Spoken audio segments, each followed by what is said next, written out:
Kita awali dengan informasi pertama. Saudara, kapal pengangkutan penyeberangan Ulele Sabang mulai membatasi penumpang.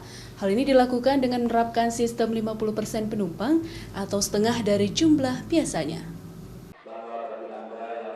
Pelabuhan Ulele Banda Aceh mulai membatasi para penumpang yang akan melakukan perjalanan menggunakan kapal laut menuju Pulau Weh, Kota Sabang.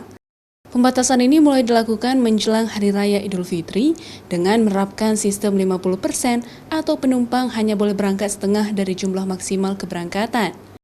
Keputusan ini disepakati antara pemerintah Kota Sabang dengan pemerintah Aceh selaku pengelola pelabuhan Ulele. Mereka membatasi cuma 50% penumpangan. Kalau itu kesepakatan dan itu pun kami kan nunggu surat edaran dari gubernur nih. Jadi sampai tadi pagi kami tunggu, memang belum ada, tapi habis itu kepala dinas memutuskan kita mengikuti aja dari pihak permintaan dari wali kota. Pembatasan penumpang 50% merupakan permintaan wali kota Sabang. Hal ini dilakukan guna mencegah atau membatasi masuknya masyarakat ke Sabang dalam jumlah yang banyak, sehingga dikhawatirkan akan ada pelanggaran protokol kesehatan dan penyebaran virus corona.